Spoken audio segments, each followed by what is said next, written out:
BPSC 69वीं BPSC में 400 selection का दावा किया गया था। अब बच्चा लोग पूछ रहा है कि 70वीं बीपीएससी में आपके क्लासरूम कोर्स से कितने बच्चे निकले। अब तो जाएंगे, अब तो बेल है, अब दिखाएंगे लोगों को। हम तो बेल अब ना हुआ है। ये बताइए, हमारा बेले नहीं होगा तो सेलिब्रेशन कौन करेगा?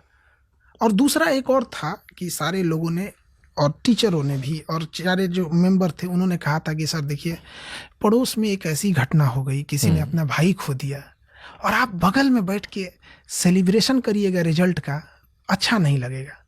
तो हमने रोक दिया था, लेकिन उन्होंने खुद ही सेलिब्रेशन कर दिया। हालांकि उस बैच को पढ़ाए नहीं थे, अलग बात है। जिस बिल्डिंग में उन्होंने 10,000 रिजल्ट का दावा किया है, उस बिल्डिंग की कैपेसिटी 3,000 है।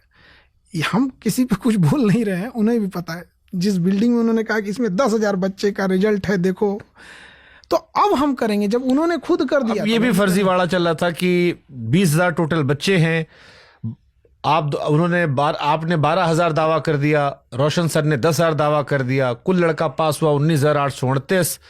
और फिर ये भी आप पर कई सारे टीवी अखबारों ने आरोप लगाया कि सफल छात्रों को अपने पाले में करने के लिए खरीद फरोख्त हुई। आपके कोचिंग का एक व्हाट्सएप भी कुछ अखबारों ने वायरल किया, टीवी चैनल्स ने, कि देखिए खान सर के यहाँ सबको मैसेज आ रहा, आओ हमारे यहाँ पर, खान सर से इनाम दिलवाएंगे, और फिर वो बच्चे अपने में शामिल कर लेते हैं।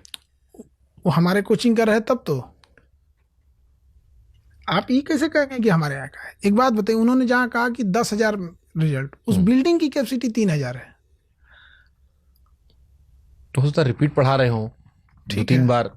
ठीक है, आपकी बात मान ली है। हाँ, मतलब अब 10,000 दावा किया है तो कुछ तो सोचे किया होगा। आपने 12,000 किया है। हमारे 17 हॉल भरा था और फिर 3 तारीख को दोबारा प्रोग्राम था।